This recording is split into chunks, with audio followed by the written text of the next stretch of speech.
Hello, everybody. My name is Adam Charlton, and I'm a Senior Recruitment Officer here at Richmond, the American International University in London. Welcome to our Applicant Day. Thank you all for joining us. We're really excited to have you with us and showcase all that Richmond has to offer. There's sort of three different stages to the afternoon. So we're going to start with sort of some general introductory information about the university. You'll then all move into breakout rooms for your degree talks. And so you'll have your taster lecture with your academics. And then you'll come back and join us in the main room for a panel discussion and question and answer session. Please do type questions into the questions box as we're going through these presentations. I've got colleagues here with me who will be able to sort of answer questions behind the scenes and give you extra information. We really hope you enjoy it, and we're looking forward to having you with us for the afternoon. So just to highlight again, so we're going to have a welcome. I'm going to give you some information about why you should choose Richmond and talk to you about our liberal arts approach, our degree programs, our internships, the campus, our tuitions and scholarships, and then you'll hear some information from our students as well. But first, I'd just like to introduce our President and Vice Chancellor, Phil Deans, who's going to give you a welcome message. Hello, everyone. For some of you, it's going to be good morning, for some good afternoon, and for some good evening. And that, in many ways, says a lot about Richmond. We have an incredibly diverse student body from around the world. And I'm extremely proud of the way that we support our diversity and we deliver a remarkable education. I've been president at Richmond for just over a year and a half, but I know the institution well, as I was fortunate enough to be the provost and chief academic officer here for nearly 10 years. I'm very pleased you've come along, and what I ask you is ask questions. You've got a lot of opportunities today to put questions into question boxes, to talk to faculty, to talk to staff, to talk to students who are already here, and it's your opportunity to get to know us. I love this university. It's very close to my heart, and I hope you will recognize in it the wonderful opportunity it brings. As we all know, we're coming through an extraordinary year, and we've all faced new anxieties and new uncertainties. And for those of you looking to move to university, these feelings will be stronger. One of the things I've come to appreciate over the last year is the incredible resilience of young people in the face of the pandemic. We often hear about snowflakes and young people not being strong or not being resilient. But what I've seen is people working incredibly hard and really trying to do their best and to achieve. And that's why I'm so delighted you're thinking about Richmond for your future. We're a university that is moving forwards as well, and I'll talk a little bit about that shortly. With the changes in the pandemic and the improvement in the vaccine situation in the UK, we're confident now that we'll be able to return with face-to-face teaching in September of this year. We have, though, of course, all learned that the situation with the virus can change. So we have in place safeguards, contingencies, etc., should anything change, so that we can provide blended or online options for those of you unable to travel, or if we have to move back to forms of lockdown. I don't think this will happen, but we're ready if we do. I'm going to pass you back to the team shortly, but before I do, I'd like to advise you and ask you to look at the strategic plan for the university that is available on our website. This was agreed in December of last year and maps out the future of the university for the next 5 years. It's a very exciting time for us. As part of that, I'm pleased to be able to say we're looking to develop a new campus that will be opening in the summer of 2022. And you'll be the first cohort who will be able to benefit from our new state-of-the-art campus, as well as having your first year here on Richmond Hill for your education. It's going to be a campus designed with our students in mind and designed in large part by our students and faculty. It's a cutting-edge site with a world-renowned architect. It's a very exciting time for the university, and I hope you can come and join us and be part of that journey. thank you very much. I'll hand you over now to my colleagues. Thank you very much for that, Phil. And now moving on to the presentation. So a Richmond education offers diversity, and you'll be studying with students from all over the world. Our motto is unity and diversity, and we really pride ourselves in celebrating what makes us different and what makes us the same. At Richmond, you will have choice. Each student is on their own individual study pathway, and through selecting different majors and minors, you can really study the subjects and the areas that you want to. You'll also have freedom, and this flexibility will give you the chance to study abroad at one of our partner universities if you wish, or to do an internship through our internship program. And you are going to graduate with both the US and a UK qualification. As a liberal arts university, we are quite small, so we have about 1,400 students, and that's across 4 years and includes our master students as well. So yeah, quite different to some of the other larger universities you're probably looking at. And our size really gives us some advantages in that it really lets us to get to know you as a student and what you're looking to get out of a university education. A lot of our professors will know students by name, and obviously because we're quite small, we have small class sizes. So the average class size is about 25 students. And then within that class, you're going to be studying with maybe 12, 13 different nationalities. So that's a great mix, both in terms of having interesting discussions, interesting debates, and just broadening your horizons more generally around topics. We have a really generous scholarship program, which I'll highlight a little bit more at the end of this presentation, and some of you will have already been awarded scholarships. We have a very established internship program where students do accredited internships in London. These are part of their degree program, and we'll explain a little bit more exactly about how that works in a few more slides. We have high contact hours, so students on bachelor's programs will be studying, having a minimum of 15 hours a week of face-to-face time. That's more than other UK universities. And you'll also have the option to study at a partner university if you want. And as with most universities, we have accommodation available on campus for all new students. Some of you will have already applied for housing already, and we'll talk a little bit more about that in a few more slides as well.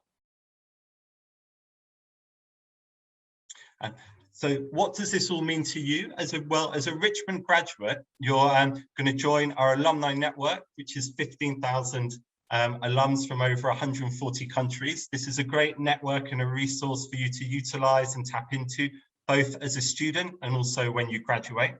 We have a 93% graduate employment rate, and we have award-winning student services.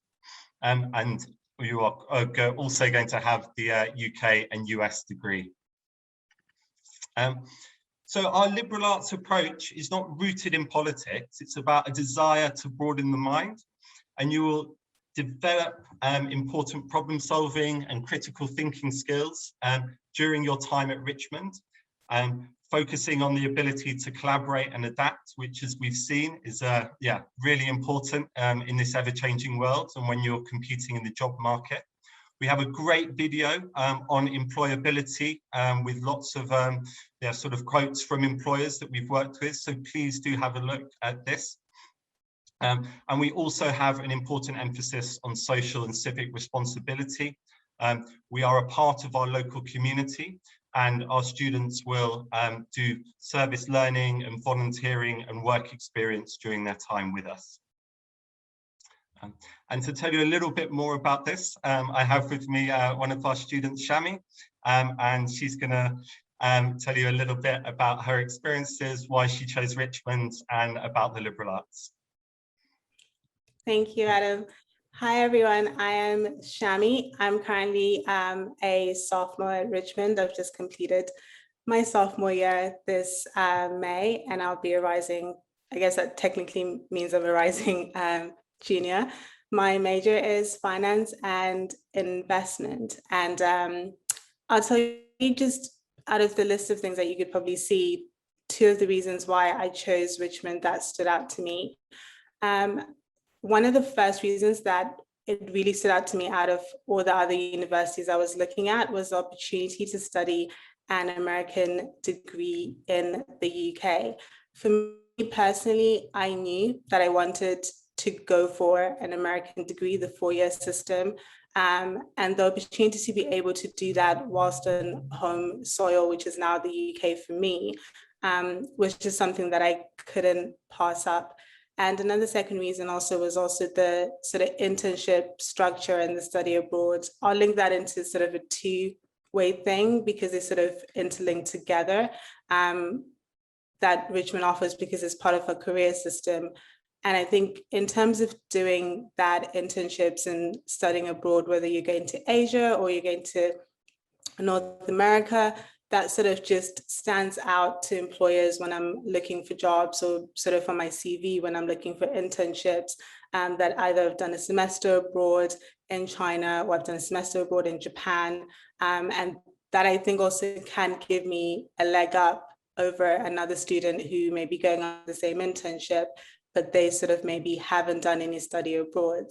And then I'll move on to sort of why a liberal arts degree. For me personally, a liberal arts degree was something that I intentionally went out looking for. And in terms of looking for a liberal arts degree, and why would I go for one and not sort of just study finance and investment from the get-go? With what we get with the liberal arts degree, I feel it teaches us those sort of critical thinking skills that employers are looking for. It teaches us those sort of problem solving skills, but you look at problem solving from a different sort of way of thinking. Whereas so with finance, there's sort of a lot of numbers involved. But when you sort of study something, let's say, for example, scientific reasoning, which is one of the core courses, or something such as transitions, you're looking at it from the point of view of maybe the human perspective of you've read an article about something that you're not just looking at the numbers, but you're remembering something that you read in that article that connects it to human element. So things aren't just numbers, things have sort of a human element with it. And that's with scientific reasoning, that's with transitions, that's with visual thinking, that's with research and writing. And I think also going for that, employers actually see that as an advantage because you're thinking in innovative ways. You're not just thinking, this is the section that I have to do, because when we look at the companies that we have, even finance companies will have sort of their law section, or they'll have sort of their software engineers, they'll have different sort of people that even when you're coming to solve one problem in one section or one department, some are interlinked with that company. And if you're able to, even in all of that, look at a problem, not just from your department's point of view, but look at it from how would our decision making affect everyone else in the company, I feel as though that's what employers are looking for when they're looking to hire young undergraduates. So those are my reasonings behind a liberal arts degree. And also just one final thing for me, being a Londoner for so long, I grew up in Zimbabwe, which is in Africa, which is part of, I think, what makes me who I am in a sense, but also having lived in the United Kingdom and gone through that series of being a tourist to now the United Kingdom being my home, that London is one of the most amazing places to be at. And I think I need to most of the time remind myself of that when I see tourists around and people sort of being excited about being in London. And I'm like, but it's just London. But then I remember sort of the excitement that I had when I sort of first came to London. And I think in London, you'd have one of the best times out there. We have amazing theatres, we have amazing sort of beaches and places to go that are sort of a train ride away from London. And being a student, it means that you are literally, I mean, people are offering you discounts upon discounts, wanting you to travel and wanting you to sort of experience the tourism and the architecture, whether you're going to museums or whatever it is that you're doing. So I would say London is one of the best places to be for an American liberal arts degree, and also a different system of learning, which I've learned under 3 different educational systems now. So I think it'd be amazing. And that's it for me. Brilliant. Thank you for that, Shami. And Shami will have a very short Q&A session. If you do have any questions for her, please do type them in the box and she'll be able to answer them for you. And yeah, you'll hear a little bit more from her later on. So just to sort of summarize a little bit there, just I know we have quite a few Americans on here and you'll be very familiar with the liberal arts system. But just for some of our sort of UK and European students, you can see some of the sort of key differences here between a US liberal arts degree and a UK degree. So we've mentioned here having a major and minor, so being able to study a secondary area. So for example, you might be a major in economics, but you might have a passion for photography. So you could do a minor in photography here at Richmond. Or maybe for the parents here, you know, you want your son to study or daughter to study a particular subject. And then they can also do a secondary subject that they're interested through our minor program. You don't have to select a minor now. And this flexibility is another real plus of the liberal arts system. Our degrees generally are 4 years in length, but for some of you with UK and European qualifications, you will be able to finish the degrees faster. And we have an accredited internship program. So lots of other universities talk about internships and they may offer some sort of internships or some assistance to get them, but they're not built into the curriculum like they are here at Richmond. And our internships office will help you to find those internships and prepare you for your CV and for an interview, and then you'll be assessed on them as well. And also you're going to graduate, lastly, importantly, with 2 degrees, not just a single UK qualification. Moving on to sort of our degree programs. So just to highlight that we have a business school and we have a set of business management programs. Business-based programs. These are pretty much all available to do as a minor, if you so wished. And we also have the School of Communications, Arts and Social Science. And again, most of these majors can be taken as a minor. And then we also have subjects that are just specifically minors. And we also have some short courses as well. So these are these short courses. But they are all open to staff, to all of the students here at Richmond. And you know, you can really build your own degree through the minor program.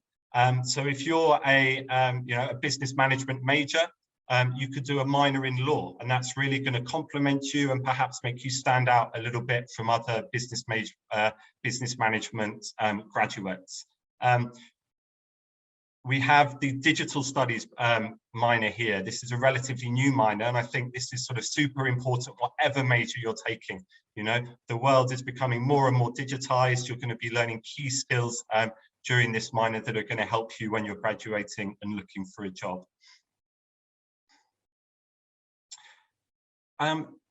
Before I tell you a little bit more about our internships and how they work, we're just going to show a short video from our internships officer, coordinator, Cecile. If you don't mind just turning off your videos for those of you that have them on, because that will just help with the playback. Hi everyone, apologies for not being here in person. My name is Cécile Loyen and I'm the International Internship Coordinator at Richmond University. I look after the internship program and I'm the go-to person if and when you're thinking of doing an internship. So at Richmond, you have the option of taking an internship as part of your degree. This means replacing 2 traditional courses by 8 to 12 weeks of work at a company.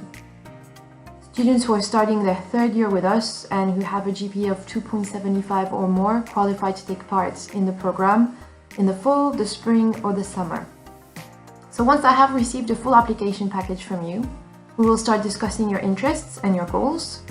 And part of my role is to establish and maintain partnerships with various companies in all sectors that might be of interest to Richmond students. To this day, the internship office has maintained close to 100 different partnerships with companies ranging from charities to newspapers, PR agencies, accounting firms, and fashion designers. I will always work with you to try and identify a good match. I will also guide you in your application process, starting with your CV and cover letters, but also helping you with your search for opportunities outside of what we already have and prepare you for interviews.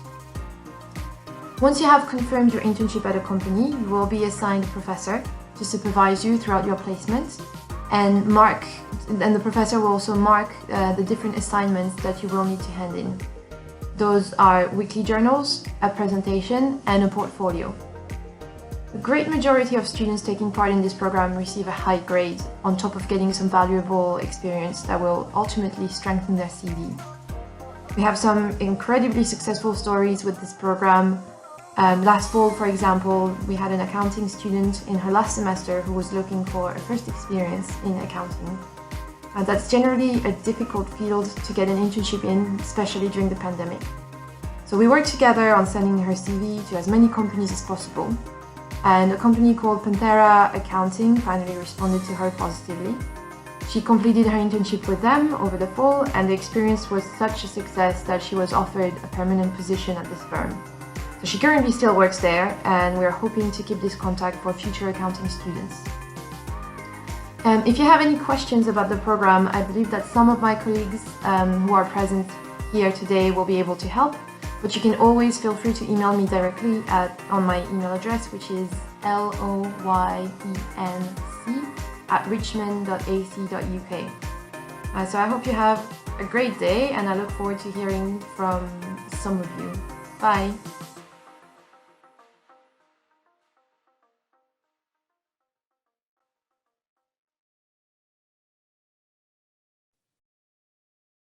Hi there. Apologies if any of you had any sort of feedback there with the video, but just to highlight that our internship program is offered to students in their sort of third year or their final year. They can be done in the spring or summer semesters, or in the full semester as well. They're usually 8 to 10 weeks. And we have a great network of companies all over London that we work with you to place you at. They are full credit, so you will be graded on your internship, and Cecile talks there about the fact that you will have to produce some work, and your supervisor will also write a report about your experience. And we really feel, and we've sort of have this established track, that by learning a particular topic, specializing in some modules that you're really interested in, doing a work experience placement and doing your final year project on that topic as well, is really going to set you up for a career in the area that you want to work in. You know, you've almost got these three things as a portfolio to then sell yourself with for when you're going to interviews. And as Cecile mentioned as well, you know, by doing an internship, you can this can lead to full-time employment, and we have lots of examples of where students have been offered full-time work, and for international students, some of them have even been sponsored as well. We have a campus in Richmond Hill. So this is a lovely campus in southwest London. It's a self-contained walled campus and comprises of the main building and a library building. Then we have a few smaller buildings as well.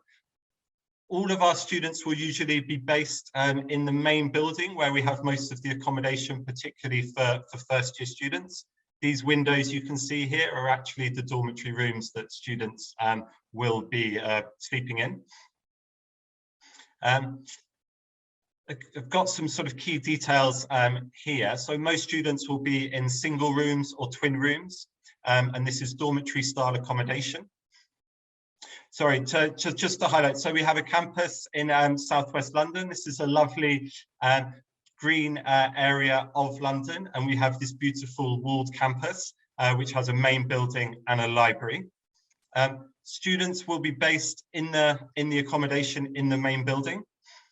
We have dormitory style rooms.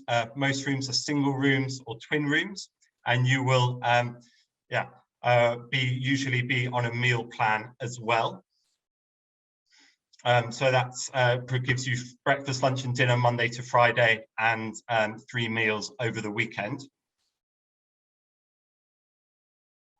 We also have a basketball stroke football court on the campus, a gymnasium. You can see this is one of the rooms here. So these are the windows that you could just see on the previous slide. And we also have a photography studio, sound studio, computer labs, there's common room with table tennis, pool. And then we have in the library building, we have study spaces, obviously books in the library, academic offices, and there's a Starbucks coffee shop as well. Obviously, we would love to be with you at campus at the moment, but we can't. We do have a great video tour of the campus on the website, so please do have a look at that and you'll get to see some of the campus in video format. Richmond is in southwest London. It's in a very green area. It's very close to a park called Richmond Park, which is one of the largest parks in Europe. And it takes about 25 minutes on the fast train to Waterloo. And then it's also on the tube as well. So this is the District Line, the Metro, and that takes you to West London in about 40 minutes. As we've talked about, London is a major social, cultural and political capital city. It's consistently voted one of the best student cities in the world. And it's a global centre for a lot of industries. So you're really in a great place when you graduate to look for a job. And we've proven through our internship programme that students get some really great placements. As with most universities, we have a range of clubs and societies. And because these are all student-led and student-run, you can get very easily involved in these when you join Richmond. At larger universities, these can often be quite cliquey and it can be difficult for you to really make an impact. But I'm pleased to say at Richmond that's not the case, and there's lots of funding and support available through the Student Affairs Office. We also put on our own university events for the students. Obviously, as an American university, these have a very much American feel. So we have a great Halloween event during Halloween at our campus. Thanksgiving and Springfest is a big end of year sort of party for students. We also have a lovely graduation ceremony every year in central London. As offer holders, you guys have met our entry requirements, but obviously I know some of you maybe still have English language requirements to meet. So I just wanted to highlight what these are. And we, you have until sort of the next few months to meet this condition and submit an English language test. And then just to highlight our scholarships before we move on to the next stage. So for UK students, we have a very generous scholarship of just over £3,000, which is available to all UK students. And this can be combined with your SFE student finance tuition fee loan. And this actually means that you can study at Richmond for less money than at a UK university. For our European and international students, we have various merit-based scholarships. So for European students, we have this scholarship of £5,500, and this will reduce your tuition fees to the same as the UK level. And then for international students, depending on your grades, we have the different awards you can see here. And here are the US boundaries. Now, I know a lot of the US students here, you will have already received some form of confirmation of your scholarships. And then just to highlight the overall tuition fees of the university, but most students will be receiving a scholarship which will reduce those fees. Professor Dean's highlighted at the start that the UK is fully expecting to have face-to-face teaching in September, and we very much hope that is the case. But obviously we have prepared plans to adapt to change the circumstances if we need to, and that would be in the form of sort of a blended approach with a combination of in-person and online teaching. Obviously we are continually monitoring government guidelines, and we'll keep you updated as we progress over the next few months. I know we have a couple of questions that have popped in, so thank you for that, and we will answer those shortly. But first, I'd just like to hand you over to Rabia, who's one of our students, and she's going to tell you a little bit more about her experiences here at Richmond. Thank you. Hi everyone, so my name is Rabia. I'm currently in my sort of senior year, midway through my senior year, just got like about a semester to go. So I'm just going to tell you about what my experiences are as a student here at Richmond. So basically I'm born and raised in London, so I don't actually live that far away from the campus as well. So I kind of have that experience of a London student going to an international university, so I'm going to talk a little bit about that. My major here is economics, and although I'm not doing a minor, I do take the Korean language classes here at Richmond as well. Within the university, I do a lot of different roles. I'm a peer mentor, which is basically we're here to like sort of assist and welcome first year students into the university and help and support with any sort of issues that you may have. I'm also a member of the Student Senate within the business school. I chair both the Richmond Book Club and the Korean Cultural Appreciation Society, and also I'm sort of in the executive teams for SMART, which is the Math Society here, and the Economics and Investment Forum. So that's, I'm going to talk a little bit about that and how much support that we have to organise different roles within the university. Outside of the university as well, I'm currently doing an internship with the Jordanian Social Enterprise. I actually found this internship through one of my courses here at Richmond, and I work as a dialogue facilitator, and also on the side I'm also doing some voluntary work with the Korean sort of cultural ministry, which is korea.net, and I work as like an honorary reporter, so it's just like a fun little role that I do. Yeah, so my experience here at Richmond, so I actually transferred from another British university to Richmond.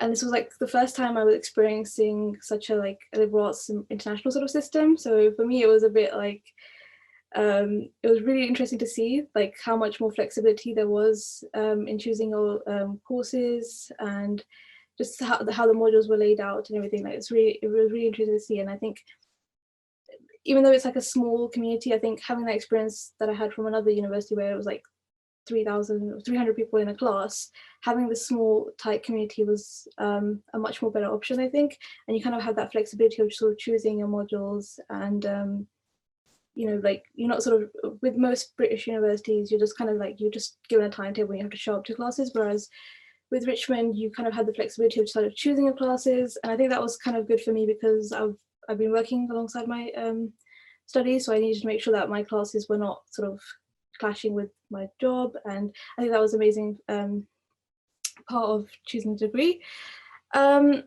So I chose Richmond purely because I sort of fell in love with the campus. I actually just came across it. I was literally walking in Richmond and I came across the campus, and I just like, oh god, this is a university and it's literally a castle.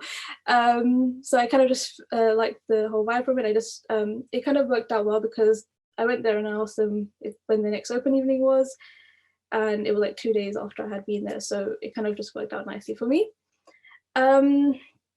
I think with the campus as well, like I just love being on the campus because there's always something happening. Whenever you turn up to campus, there's some sort of event happening, and you know, you don't feel like you're just turning up just for lectures. You'll always be doing something else as well. Most of the time you're doing more stuff outside of the classroom than in the classroom as well, but there is stuff in the classroom as well. I think one thing that I always like to mention about Richmond and why it's a good option, because I feel like there's a lot of room for personal development here in Richmond. We have a student leadership academy, which is sort of allows you to develop key skills and keep like a note of them, and gain sort of a qualification at the end of that.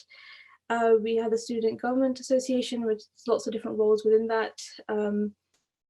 That you can take part in, make a lot of different changes within the university, and also have host events for students.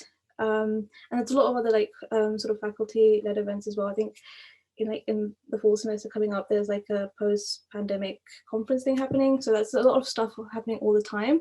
And I think that's a lot of good opportunities for personal development. And it's personally something that I benefited from. Like if someone had told me last year that I had to do this presentation, I probably would have said no. But I think through my experience at Richmond, you kind of gain the confidence to then, sort of improve yourself and gain some more skills. I think another thing I really liked was that you have these minor options. Although I didn't choose a minor, I did a lot of different electives in the other schools. Even though I didn't do any electives in economics, I did electives in like coding and media production. And I think the only reason I didn't choose a minor was because I couldn't choose one. So I had to like stop myself from doing that. So I just said, I'm just going to explore the elective. So there's so many amazing minors that you can choose from. And it really gives you that dual sort of perspective. And you're not just doing one subject, you're kind of doing your main subject, and you've got these other interests that you can have as well. And it kind of boosts your skills as well. Another thing that I really like about Richmond is there's a lot of travel opportunities here. Like a lot of the students tend to go traveling. Obviously now due to the pandemic, there's not that much traveling, but last year a lot of students went traveling. And I remember someone from my video production class, she used to like literally go to one of the European countries like every other weekend, and she used to come and tell us all about what her experience. And there's lots of travel opportunities run by the university as well. So I think there was like a film trip to Berlin last year, just before the pandemic had sort of lockdown had sort of kicked in. And also they're just like random spontaneous trips that people go on, like me and a couple of other students from Richmond, we went to Glasgow for horse riding. It just sort of happened spontaneously. We didn't really plan it out or anything. It was just, you were just sitting there and you just meet a couple of people and you're just like, okay, let's just go and do this thing. So there's a lot of that sort of stuff happening at Richmond.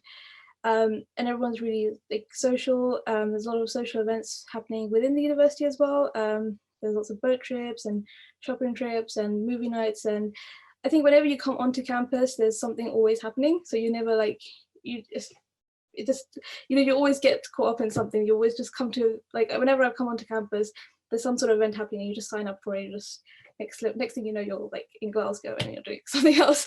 So it's lots of stuff happening all the time.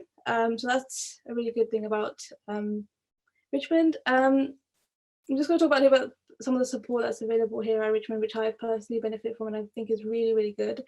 I think so I found my internship through I was doing some research for one of my courses, and I came across this organization and they were offering an internship, and I kind of worked through the informal way.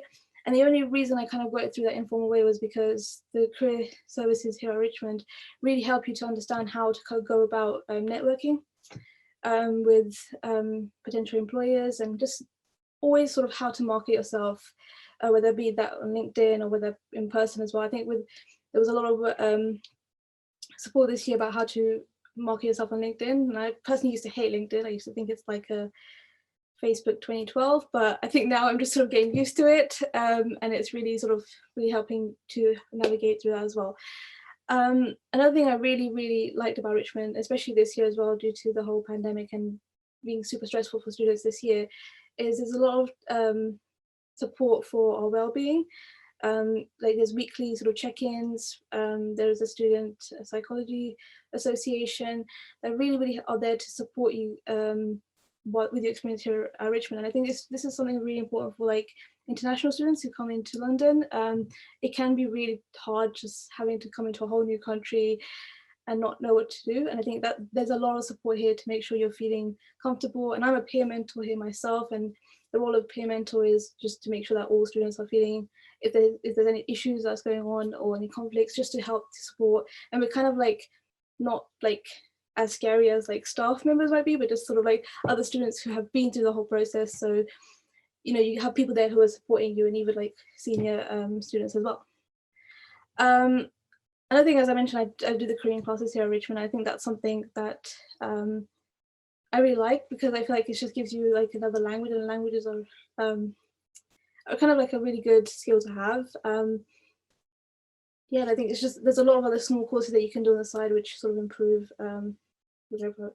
I think just to end it off, I think even though I'm a Londoner, and I already had that London experience. I know a lot of people just love like London as a city when they first come to it, and they just fall in love with the city as well. And I think for me, it was kind of like the opposite. Like for me, it was like London, yeah, it's just London because we live here. But then I think meeting people who are coming into London, like in the university, and how they sort of experience London has really changed how I experience London as well. Like there's certain places in London I didn't even know about, or I did know about, and I didn't really understand the significance of it. You really understand the significance of different parts of London just by associating yourself with an international body. I think that's what makes the whole London experience even more better, because London is a very culturally diverse city, and going to an international university like Richmond, you get that culturally diverse experience within the campus, but then you also get that culturally diverse experience throughout London as well. And that's, I think, what makes London pretty cool.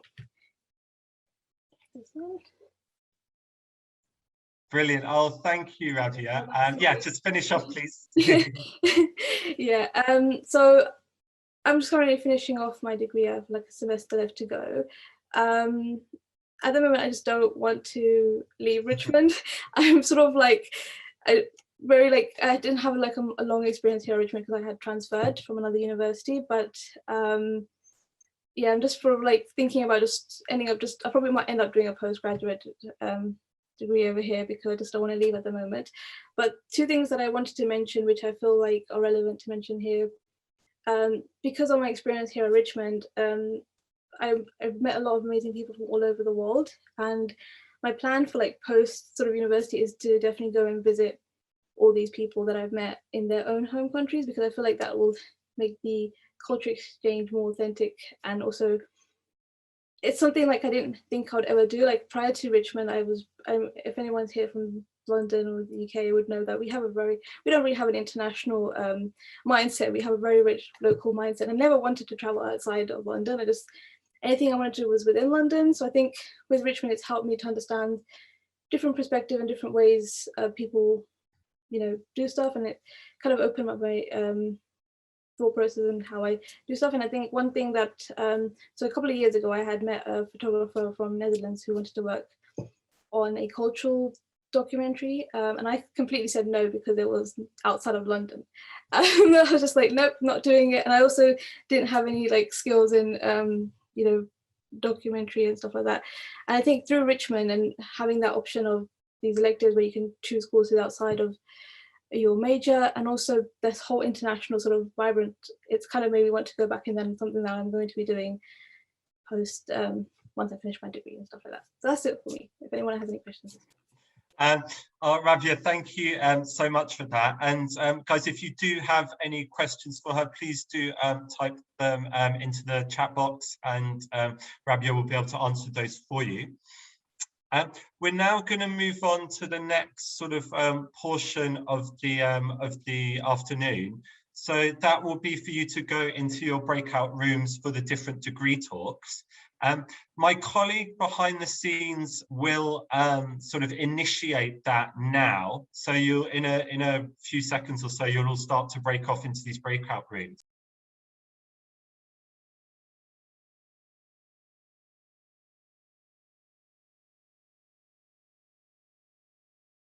We hope you found that really, really useful, and you got answers to your questions about the programs, etc. We will be starting the next session now. We're running slightly behind schedule. So first of all, we're going to hear from my colleague Maggie, who coordinates our study abroad offering, and so she's going to tell you a little bit about how that works, and then you'll hear from the admissions manager, Gemma, about sort of admissions processes and next steps for admission. And then I also have Dean of Student Affairs as well, who's going to tell you about our student services and the support that we offer you.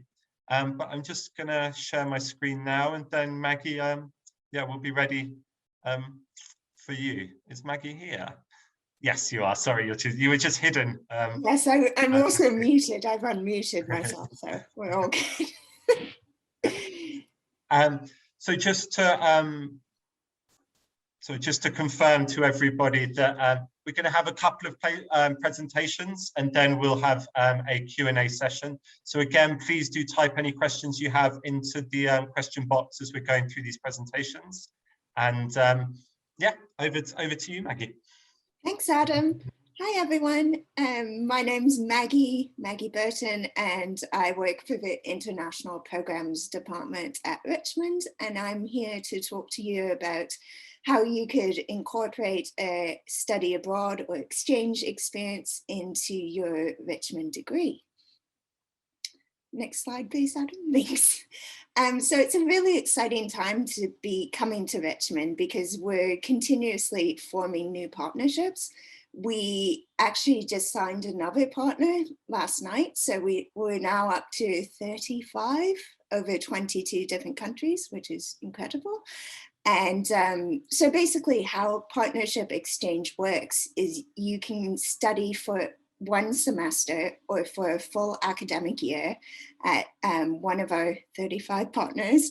And we work together with you and your academic advisor to make sure that courses you take while you're studying abroad transfer back to your Richmond degree. And to qualify for the program, we typically suggest students apply in their sophomore or junior year, so second or third year, and that you have a GPA of 3.0.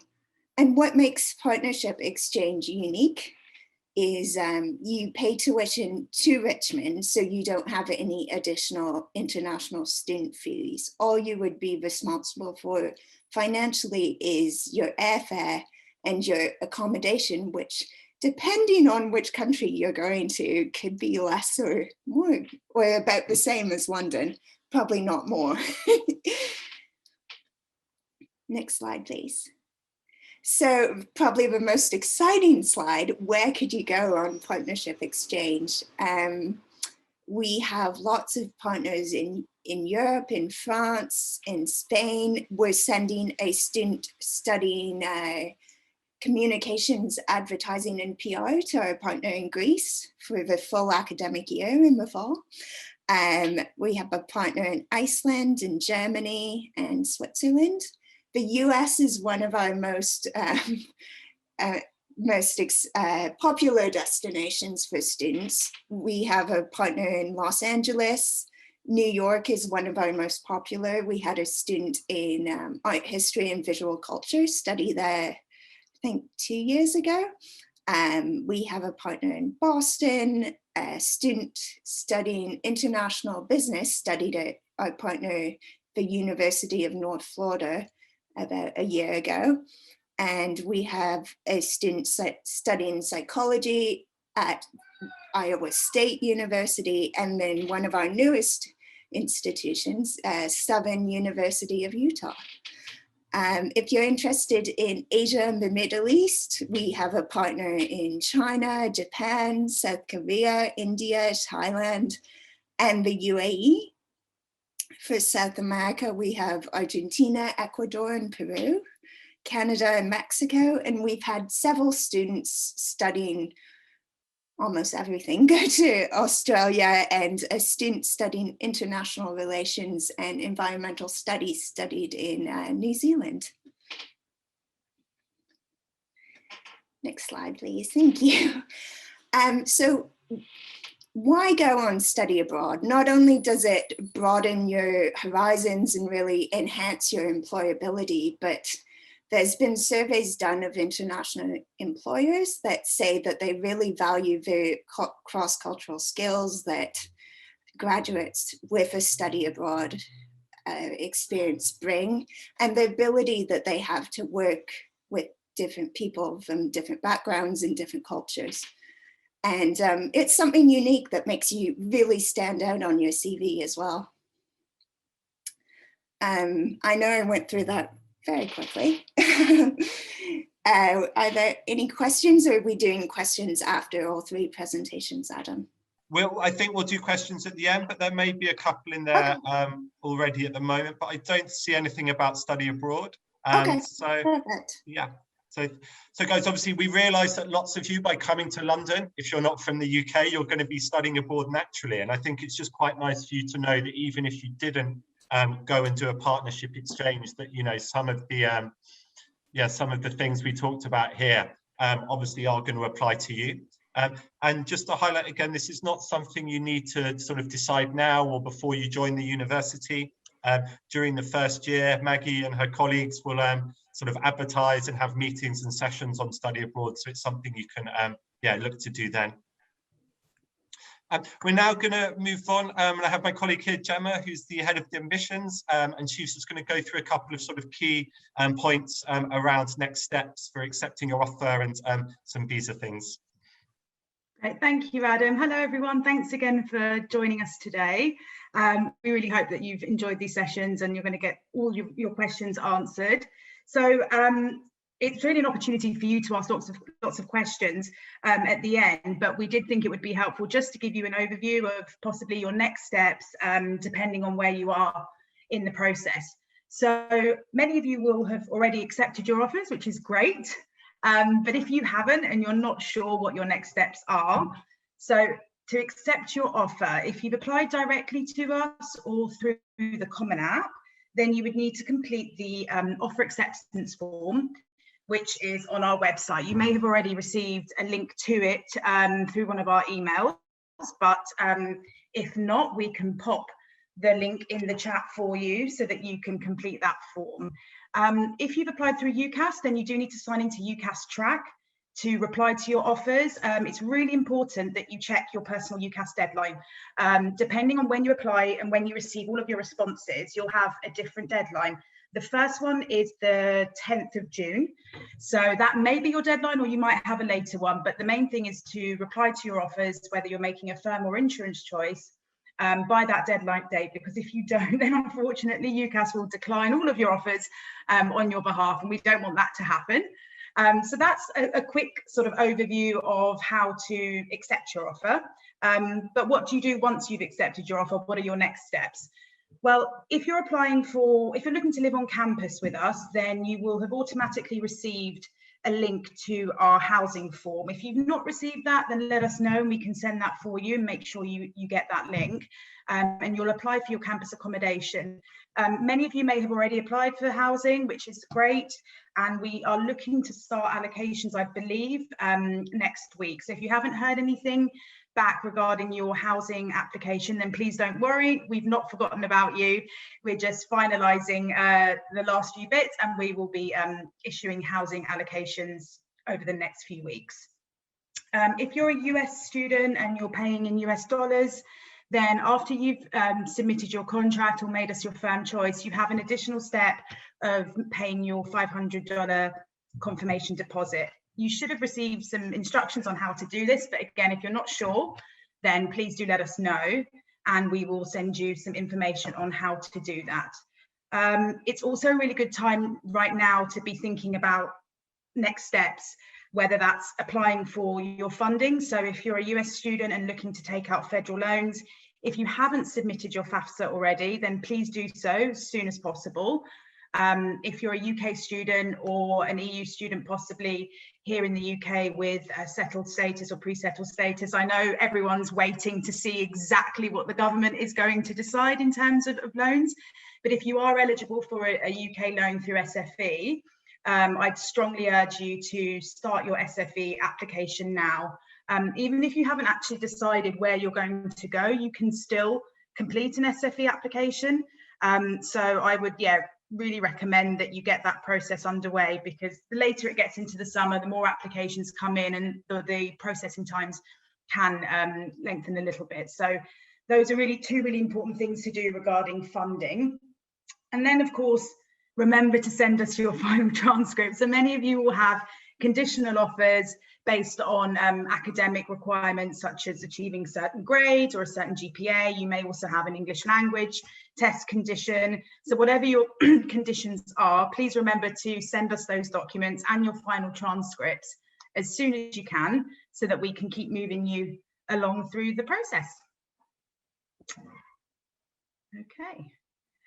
And I wanted to talk to you a little bit about student visas. I know everyone here, not everyone here will need a visa, but for those of you who do, I think the visa process can seem a little bit overwhelming, but we're here to help you through that. And we'll be sending you really guided next steps emails detailing your the next steps that you need to take. So it's nothing for you to worry about.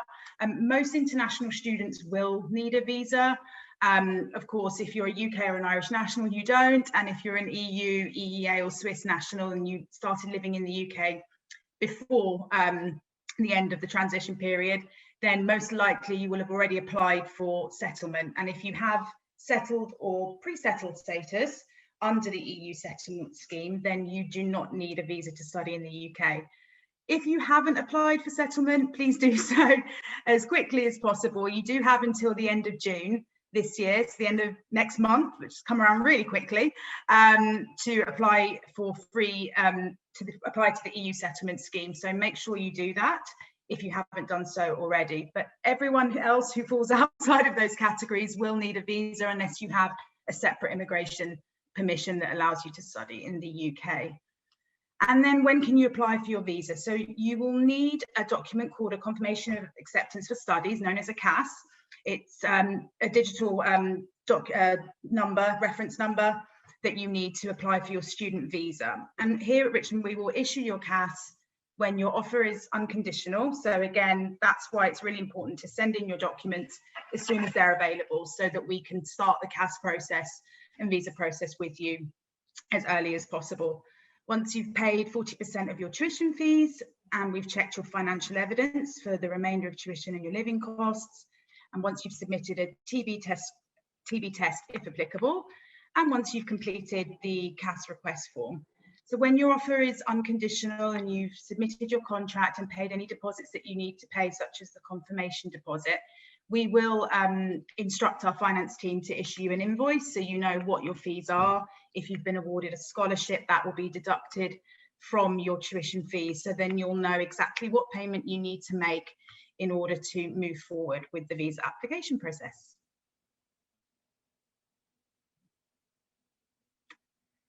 And then just some information here on a visa.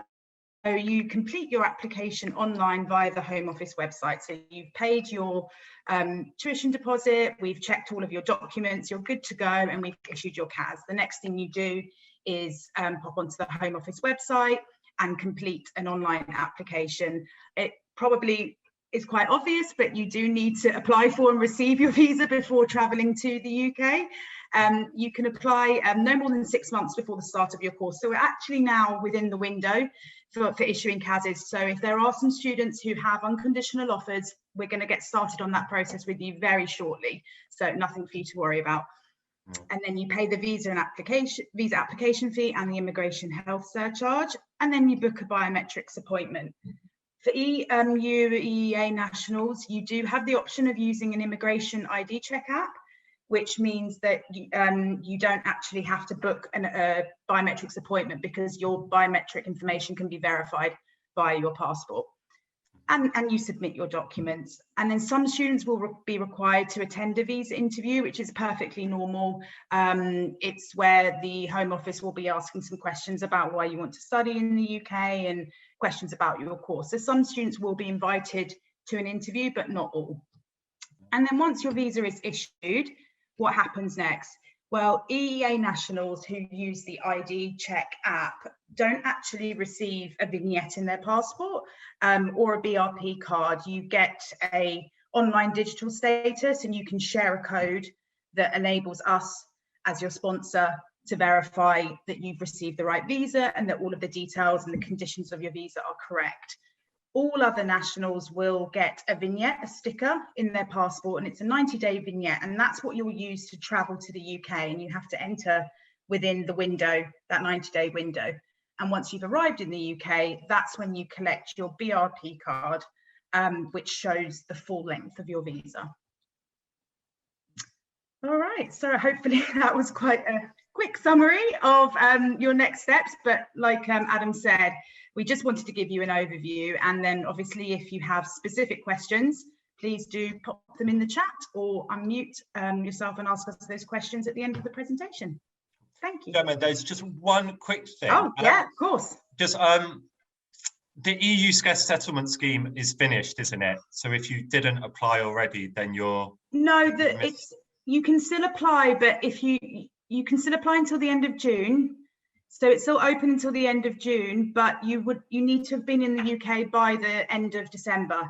So Okay. if you didn't arrive in the UK and settle in the UK and start living here until after the end of, so from the 1st of January, if you arrive from the 1st of January, then unfortunately you wouldn't qualify for the EU settlement scheme. But for anyone who arrived in the UK by the 31st of December, you have until the end of June to apply for settlement.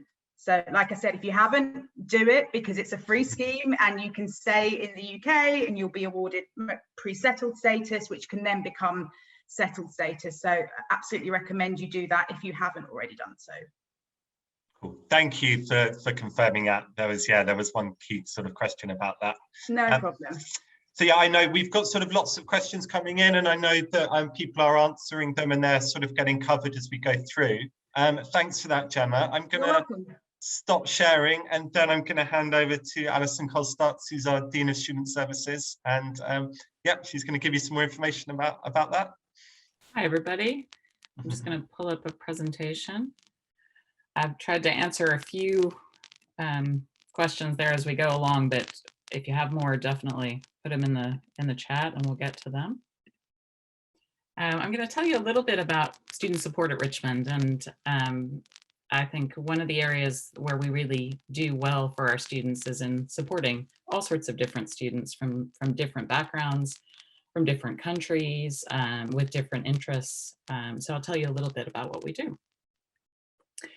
We think of a Richmond experience not only as an academic experience, of course, and you've heard some about that today, but also a way to develop individuals. And we look at the student from a number of different perspectives. So from a personal perspective, we offer personalized counseling, individualized support, and you probably heard from some of our academics today about how they each have academic advisees who they meet with regularly and talk about course progression, career paths, and the rest of it. We also offer live-in support for our students. So if you are considering living on campus, you will be living amongst a lot of new students, but you'll also get to know some upper division students who have decided to give their time and give back to the community as resident advisors or directors. Often they were ones that lived in halls in their first year as well, and they had a great experience, or maybe not a great experience, and they want to create a great experience for you. So really, really nice, interesting people. We also are dedicated to supporting your health and wellness. So we know, particularly this year, that studying at university has been a real challenge for a lot of students. And we're looking forward to some big changes ahead that will get people back onto campus and interacting and taking part in higher education in the way that you probably had hoped you might have been able to do it this year.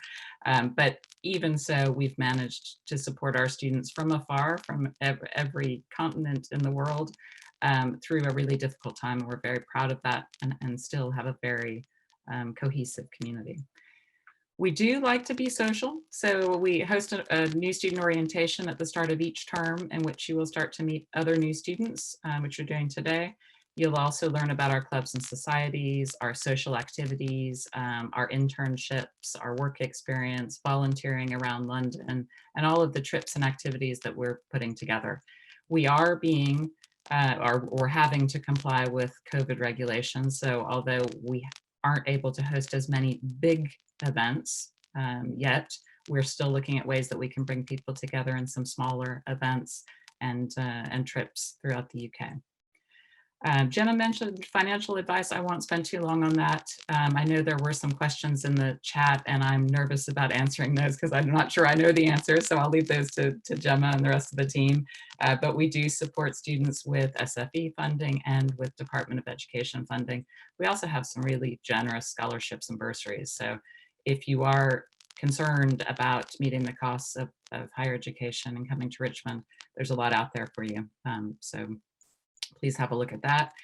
We also recognize that students come to university and their situation may change. And if that does happen, we have a student emergency fund. We have support for continuing students through the Student Finance Committee. And there are ways to find work on campus and other ways to supplement your fees. We are very dedicated to making sure that you have great academic experience, and having met some of our academics today, you probably know that firsthand. We get our students involved in this as well. So we have peer mentors and peer tutors who are there day to day to help support you through academic challenges. We also offer advice on how to manage your time, how to acclimate to university life, and we have dedicated support for students with special educational needs. So if you are in any of those categories, you're concerned about moving on to higher education, there's a lot out there to get you into the right groove and ready to start studying.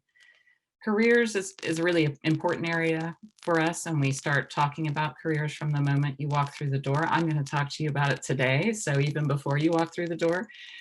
We have built a employability strategy for students that starts in the first year with voluntary work in the community, with some work experience in the field that you wish to study, internships later on in your course, and lots of opportunities for you to develop personal skills and skills for employment.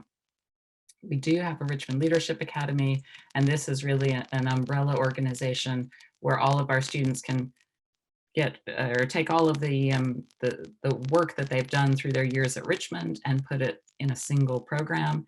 So if you are a student representative, if you're a member of a club or society, if you volunteered your time in the community, if you've worked part-time on campus or elsewhere, or you're a student leader of another sort, all of that will be added into the Leadership Academy, and it's the opportunity to build skills and be recognized for that. So in better times, before COVID, we did actually meet, and we did have activities, and we did a lot of really interesting, fun things, not on Zoom. We've managed to do all these interesting, fun things mostly on Zoom this year, but we did still have a few students on campus over the course of the last 2 terms who were international students who couldn't return home. So we were creating some of the same experiences on campus for a much smaller group, but also the same experiences for people all over the world. So we have hosted TEDx talks. We host a number of activities and events that are surrounding American holidays. So if you haven't experienced Halloween, you will this year at a haunted house on campus. We also celebrate spring when it comes in London, and it's debatable whether it's here yet, but we still celebrate. So, and events and activities put on by our student government and our clubs and societies. So lots of homegrown events and other activities. I mentioned career services, and we do have dedicated staff in this area. We pride ourselves on having our doors open all the time. So if you do have questions about how to get a really great CV, what sort of additional skills you might need in your area, or things that you can do now to start to launch your career, we have individualized meetings with staff. We have opportunities for you to interact with our alumni who may have done the same course or a similar course to you. My academic colleagues do integrate employability into the curriculum in a number of different ways, and this starts in the first year, but it also runs all the way through the 4-year program with capstone courses that relate to your chosen career. We've got lots of plans, and we do share those with you at the start of each term. We mold these into part of our Leadership Academy, which is really flexible and allows you to take part in all sorts of different skills and think about how these might relate to your chosen career. And then, of course, our network of alumni are around the world, ready to help. Many of them will come and give talks throughout the year. Some of them in countries where you are right now might be contacting you as part of the recruitment process as well. So this year was a different year, a year like none other, really. And although we don't want to revisit it in the same way, there are lots of things that we did to try to keep students connected. So we were working in finding ways that we could keep our community vibrant and interesting. And we did that through virtual social events, through group activities. We hosted a lot of stuff on Instagram. So if you are on Instagram, look us up. You will see some Ask Me Anything campaigns that we ran last orientation that are really great. Maybe some of the students who presented in your breakout rooms today were featured there.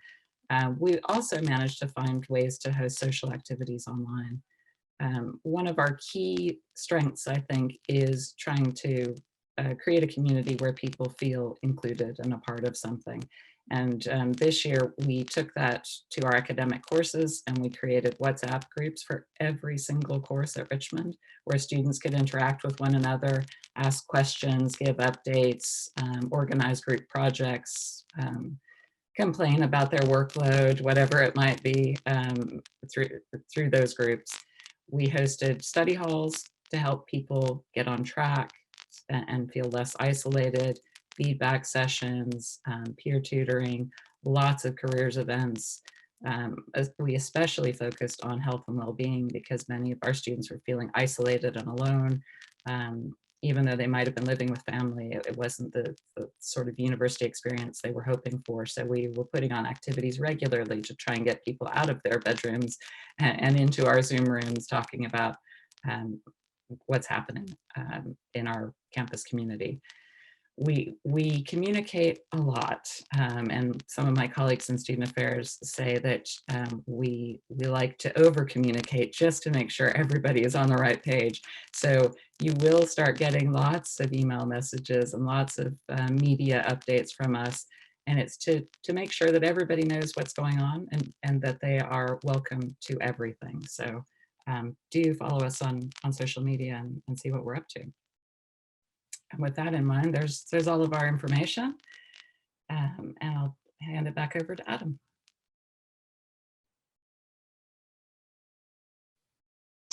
Thank you, Alison. That was really, really great. And I hope that's given you a bit of a better insight into exactly sort of some of the things that we offer you while you're on campus and a student with us.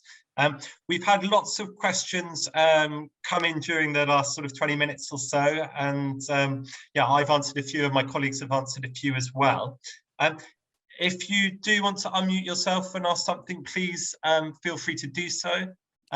We'll be carry on answering questions like this for yeah, for as long as you like, really, or as long as you have questions to ask. So please don't be shy. Feel free to sort of ask anything. Equally, if you would like us to go back over something, we'd be more than happy to do that. I know a couple of you joined us a little bit later because you've had other commitments this afternoon or this morning. Ooh, so good question here, asking about how medical insurance works in the UK. So that we have a great system for that. Who do you want to go, Alison? Or I can try and answer that one. Yeah, I mean, as a medical insurance does work in the UK. It will depend on the type of insurance that you have. Most medical insurance, private medical insurance, usually has a deductible. So you pay a certain amount first, and then your insurance kicks in. Some insurance companies require you to pay upfront and then have you be reimbursed.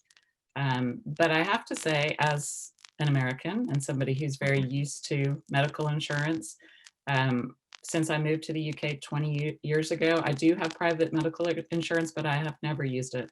I've always gone through the NHS, which you have free access to. So I would encourage you to start there. A lot of private medical insurance would require you to have what we call here a general practitioner give you a referral to a private medical facility. So often it has to start with the NHS anyway, but because medical insurance is really complicated, I think it will depend on the type of insurance that you get. But again, I do think, you know, the NHS is fantastic. I haven't had any reasons to go anywhere else. They have great specialist care, but I would understand wanting to do both. Hopefully that answers your question, Ariana. Thank you. I honestly don't understand what DNS is. Oh, sorry. Usually we have like free insurance, so I have no idea how this works. Sure. No, NHS is the National Health Service. So as part, and are you an international student, Ariana? Are you European? Yeah, I'm from Italy. Okay. And are you part of the EU settlement scheme? Or are you coming on a visa? I'm coming on a visa. Okay. So for students studying on a visa, you do pay an NHS surcharge, so National Health Service surcharge as part of your visa. And this gives you free access to the NHS. So it means that you can see a doctor, you can go to the emergency room, you can go to a walk-in clinic, you can get discounted medication and all of that. So it is basically the healthcare service for the UK. Yeah. So you don't need insurance for that, but if you want to go and see a private doctor, and often the queues or the lines to do that, but the waiting time is much less, you could do that as well, but it's not required. Okay, thank you. But does the NHS come with the visa, or do I have to apply for something else? You do have to sign up to a doctor, and we'll help you do that at orientation. Okay. But it's not an application. It's just like going to the doctor's office actually comes to campus because we have a good relationship with them. If you live off campus, there's a way to do it online, but you just sign up. They usually ask for proof of residency, so where you're living, and then you become their patient, and they issue you a number, which is your NHS number. I have no idea what my NHS number is. I don't think anybody does, but you're logged in the system somewhere, and that number follows you throughout your time in the UK. Great, thank you. Sure.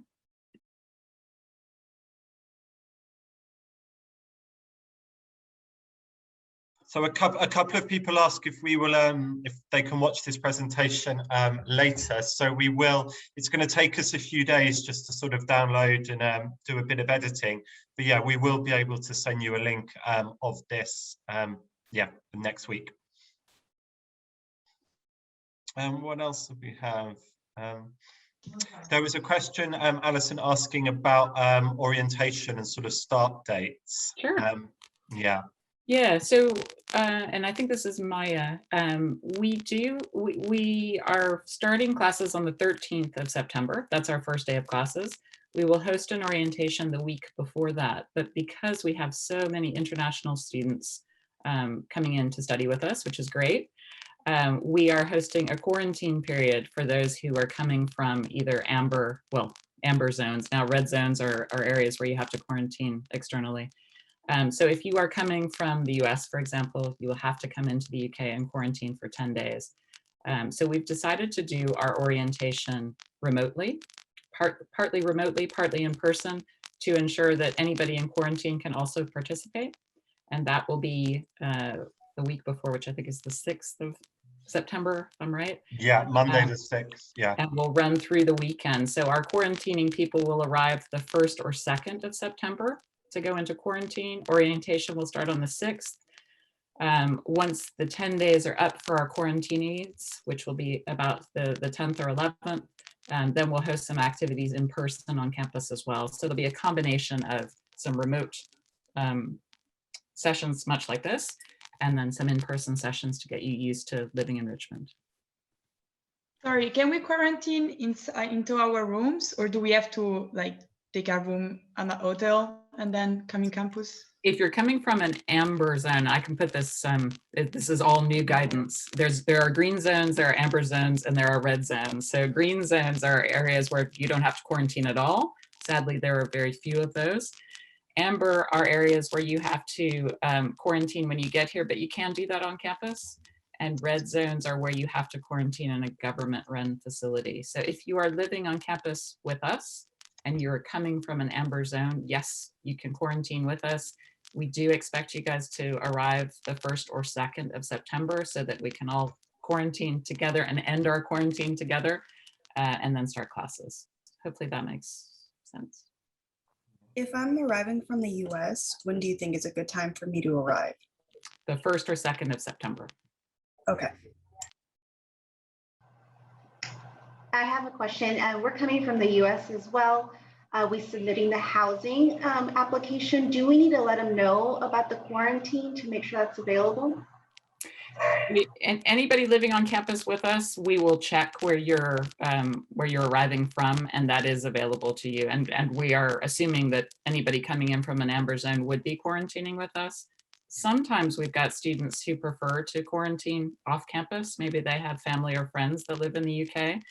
So our assumption is that that won't happen, is that you will be with us on campus, but we will be contacting all of our quarantinees to remind them of all the things they need to know for arrival on the 1st or 2nd. What if we are vaccinated? Right now, it doesn't matter, actually. The UK is saying even if you are vaccinated, you have to quarantine. And I think that's partly the concern that vaccinated people can be carriers of COVID. So right now, the guidance is even if you have been vaccinated, you still have to go through all the 10-day quarantine and the tests that they require. So if we have parents coming with us to when we start, are they able to go on campus or no? They can come into to common areas in campus, but not up to your rooms. And that is because of COVID restrictions. So, I mean, we're hoping so much of this will change, and we have really been through a lot in the UK. You guys have probably seen this on the news. We've been through about 5 months of lockdown. So we're being very cautious and we're following guidance. But right now the guidance is for people quarantining, they have to be quarantining only with the people they intend to live with for that period of time. So your parents could come in, drop you off at the reception area, but they can't come up and see your room until you get out of quarantine. Hi, Yasmin, did you want to ask your question? I see you've got your hand raised. Yeah, I just wanted to ask, since I already live in the UK, if I came to, obviously I don't live in London, I live further south. So if I came and I was living with you in accommodation, do I come on the 1st and 2nd as well, or do I come a different date if I don't need to quarantine? You come later. Yeah, you come later, Yasmin. You would be coming the weekend before classes start, which okay. I should have had a calendar in front of me. I think it's the 11th or 12th. 11th and 12th. Yeah. Okay, perfect. Thank you.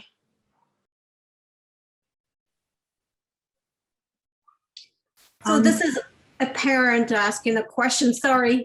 I think we're not clear about the quarantine, and I'm just wondering, so if we were to travel with our daughter to drop her off, so that means once we drop her off, she goes into her housing and we no longer have contact with her, right? For those 10 Not days. in person. Yeah, not in person. I mean, obviously you can text and use the phone and the rest of it, but that's correct, yes. And so it's the amount of days, it's 10 days, you said. 10 days, yeah. 10 days. Okay, thank you. Yeah, and right now I will put this link in the chat. I'm sorry, I haven't done it yet. Right now, the UK requires you to book 2 COVID tests. So before you fly, you have to have a negative COVID test, even if you have a vaccine. You have to arrive, or before you arrive, book 2 further tests that come to you via post. And those you take on the 2nd and 8th day of your quarantine, and we can help transport those to the post office for you. And then you quarantine for the entire 10 days. So those are the current requirements. Keep in mind those things could change before September, but that's what we're going with for now. And I'll put that, I think I have that. And we will of course keep you updated of those changes as and when they happen. So yeah, please sort of look out for our communications around this. Jaden, I can see you have your hand up. Do you want to ask a question? Yeah, so once we get there and I'm quarantining, how do I get my room in order, like sheets, toiletries, that type of thing? Yes, excellent question. So during quarantine, basically my staff and I are your lifeline to deliveries. And what we've done in the past, of course, food will be delivered to every room. You have the option to choose what you want to eat on a menu, and we'll be sending those things out to students. Any of your amenities that you need that you can't bring with you, we will pick up for you or have delivered. And we will be in constant contact. You know, a lot of this will be over WhatsApp messages, but we will be in contact with you. So what we did in the past is had a lot of Amazon deliveries coming in every day, and we would drop them at each student's room for them to collect. The quarantining we have done in a way to both support students' mental health and to keep people safe. We're quarantining students in zones, and those zones would be a series of rooms within a wing where toilets and showers are shared by those students, but not by anybody else. And there's a common room within that area as well. So you may be quarantining with 4 or 5 others, hopefully arriving from the same locations. I know Oliver, our housing person, is working on this. And you would be receiving meals and deliveries and all of that as a group. And then when you come out of quarantine, you come out of quarantine together. If it works this way, and there's lots of moving pieces to this, you'll go into the room that you have been allocated for the semester. You'll stay in that room. And so the people that you meet over quarantine will be the people that you live with for the term. We did this over the fall 2020 and spring 2021 semester, and it worked really well. We had no cases of COVID on campus.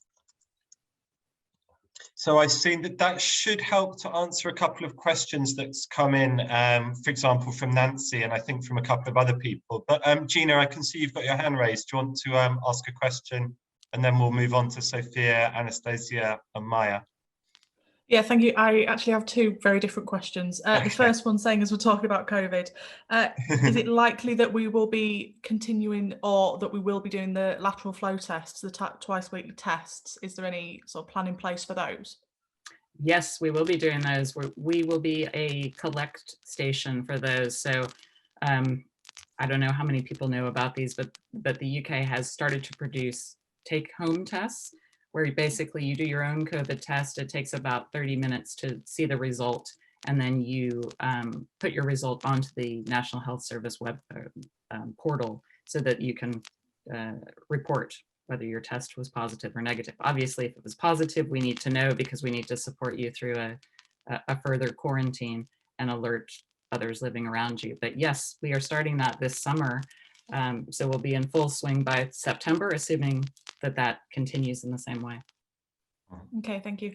The second question was about studying abroad. So if I were to study abroad, would I be able to, say if I'm there for a year, would I be able to also do an internship through that study abroad, or would that be something that I would organise with the host university? That would be something you could organise with the host university, but our internship coordinator could work with you to help you as well. Okay, thank you. Sophia, do you want to, I think you were sort of next. I'm just moving along. So do you want to ask your question? Hi, this is Matilda, Sophia's mom. Mm-hmm. So we live in the US, but we're going to be in Europe in August, all of August. How would that work? Because I mean, how are you planning to organize this? Because even though she's her base address is the US, she's probably not going to have to quarantine, because we'll probably be coming from Switzerland at that point. But then she might be in a room with someone that's supposed to be quarantining. So how's that going to work? Yeah, there's different arrival dates for quarantining and non-quarantining students. So quarantining students would arrive the 1st or 2nd of September, and non-quarantining students would arrive the 11th or 12th of September. That's how we're keeping them separate. So if she does come from a country within 10 days of visiting the UK that does not require quarantine, she should plan to arrive later into her housing. But when do we need to tell you? Because you're going to be looking at roommates next week, right? Yeah, I mean, roommate, that's not such a problem, because if it's a double room and the roommate needs to quarantine, Sophia would go into the room after the quarantine is over. So that's not problematic as far as roommates, but it would help us with planning to know as soon as you know, for sure. Okay, thank you. Do we want to, is it Anastasia? Do you want to ask next? I can see you've got your hand up. I was just going to ask, so I'm not coming from the US. I live in the UK. I live in London. So I'm just going to be traveling to the university. So when will we get the timetables as like to know when I have to come in, when will be my virtual lessons and stuff like that? Would they be emailed to us, or would I have to go on campus on the 11th or 12th of September when the quarantine period is over for the people that are arriving from the US to collect the timetable? Yeah, our orientation will be partly online and partly in person, and the in-person part will be really social activities so that you can get to know other students. I would recommend that you come in that weekend, the 11th and 12th, so you could get to know some other students, but it's not required. During orientation, we match you up with an academic advisor, and you decide on classes at that time. So the week before you start, you will know what your schedule is. Okay, thank you very much. And just for some other UK students, yeah, as it currently stands, you won't have to do a COVID test before you arrive, but obviously that might change. And obviously, if you don't need to quarantine and you're already here in the UK, you would just join us for the orientation week, which we'll obviously be emailing you full details of, and we'll be having lots of webinars in August about how that will work to prepare you for that. Maya, I think you were next with your hand up, so please ask your question. Yeah, so for registration of classes, when should we expect to register for those? That's during orientation week. So orientation week will go over all of the platforms that you need to use to connect with your classes, both in person and offsite. So Blackboard, and we'll show you how to use Outlook, all of our email systems and the rest of it. You'll also meet an academic advisor, maybe one of the lovely faculty members you met today, and they'll walk you through class choices. So by the end of that orientation week, you'll know exactly what your schedule is and what you need to do. Okay, so it's all in September. Yeah. Perfect, thank you.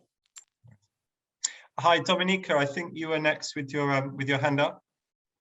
Hiya, I apologize if this was mentioned already, but could you go through the meal plan? I understand that it's 3 meals Monday through Friday, and I understand the amount. However, do we have some sort of menu, and do we have set times for specific menus, and how does that all work? Yeah, so there is a menu that's published each week, so you'll be able to see what's on offer each day at the start of the week. And I'll let Alison say the times, but then over the weekend you have 2 meals on Saturday. So there's a brunch on Saturday, and then on Sunday there's brunch and there's dinner. And you have a really great options. So there's always sort of meat, veggie options, vegan options, full salad bar, lots of fruit, and then Alison will just say the timings for you. Yeah, so the dining hall in our main building is open for breakfast. I think it's 8 to 10, for lunch 12 to 2, and for dinner 5 to 7:45, I think. That's Monday through Friday, and then there's a brunch on Saturday and Sunday 12 to 2, and a dinner on Sunday, the same as the dinner times during the week. In quarantine, students have the option to fill out a form and choose what's going to be delivered to them. Obviously, they can't go to the dining hall to collect it, so they choose their meals. During regular term time outside of quarantine, you just go into the dining hall and there's a variety of offerings, and you can make your choice when you're there. But our catering team is really flexible and interested in providing meals for an international population. So if there are things that are not there that you'd like to see, or if you have a food allergy or health concern about food that requires a special dietary adjustment, let us know. Let us know early, and we'll feed that back to the catering team so they can prepare. Okay, thank you. And also, from what I understand, then there's not going to be any separate lines, for example, for vegetarian options and for meat options and things like that. Separate lines? I'm not sure what you mean. So when you go to the dining hall and you collect your food, how would that work? Do we all like queue up and one by one we give our ID, or do we just go to the cafeteria and the lady would ask what you would like and they just put it on a plate or something like this? Yeah. So kind of both. You queue up with the rest of the group, and then you get served as well.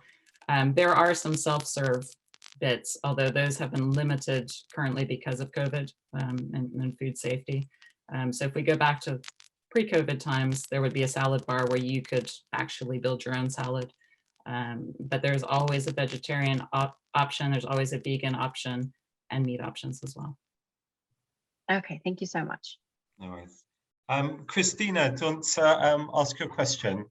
Hi, yeah, I was just wondering, when we start, is there like a period of taste sessions where we're allowed to like explore, even change our course? I'm only asking because I'm perfectly happy with the course I've already chosen. I was just wondering.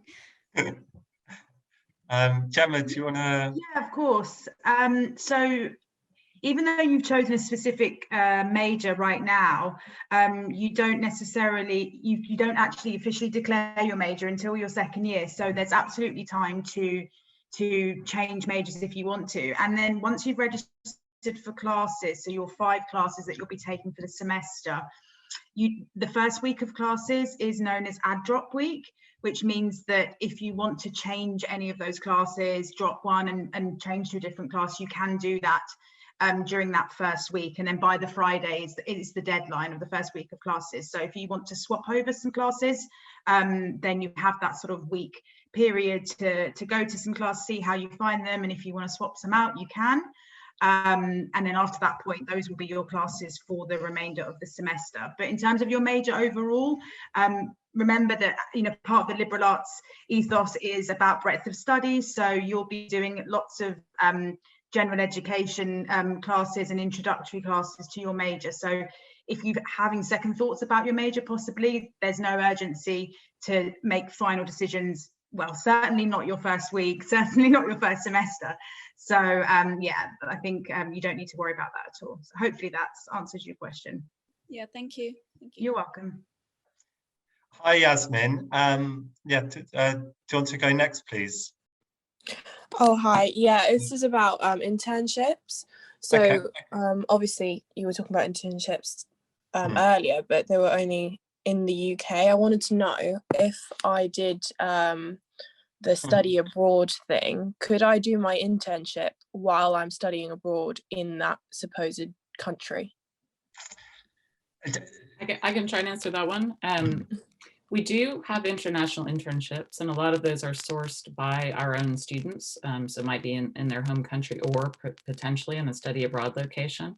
What we require in order to approve the internship for credit, Richmond credit, is to get in contact with the employer, understand what you will be doing day to day, make sure that the number of hours that you're working works alongside our program, and to look at the benefits to you and your course. The one complication that I think you might have to look into with the partner organization is whether your visa will allow you to work even as an intern. In the UK, you have to have a student visa in order to intern, and that is whether it's paid or unpaid. Not every country is the same, of course, and you might be able to intern very easily in the place that you're interested in going, but something to think about before you make that commitment.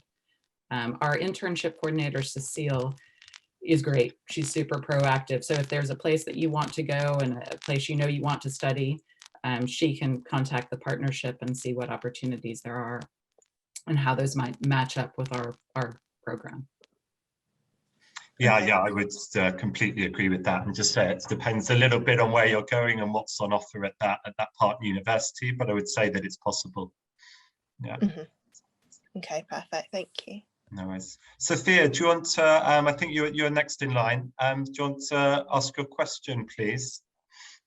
Hi, it's Sophia's mom again. I have 3 questions. One is, when are you going to make a final decision about whether it's going to be in person or virtual? So we have to adhere to sort of government regulations, so it's not so much our decision. Currently, the view is that everything will be face-to-face. That's what all universities in the UK are preparing for. That's what the government are helping us to prepare for and what we expect to happen. But obviously that can change depending on what happens with the pandemic. And obviously we would know as soon as the government tell us what we would have to do, and we would inform you of that straight away. The positive side to that, if I can just chime in here, is that face-to-face teaching is restarting for all UK institutions on the 17th of May, so just coming up pretty soon.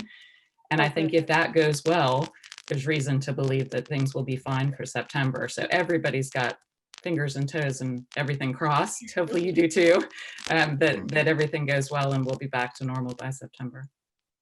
Okay.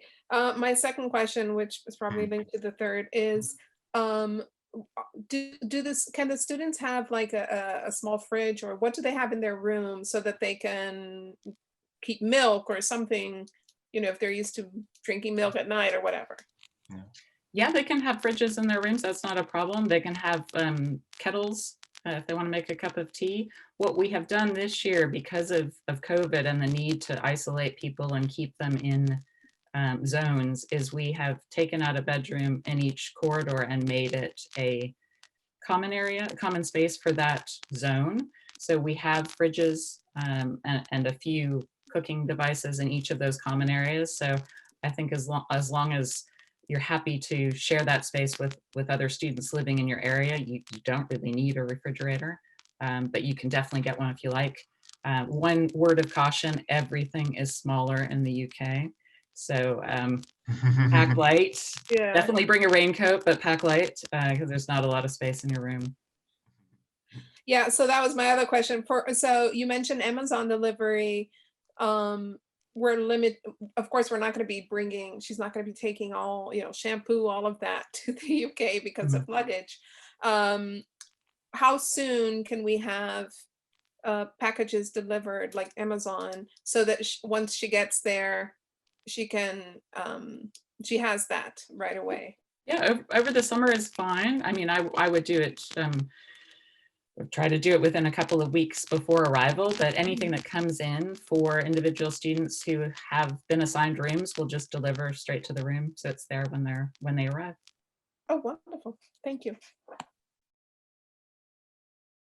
Maya, I think you're next with your hand up. Yeah, I was just wondering if there were any photos of like online rooms for more than one student who would live in it.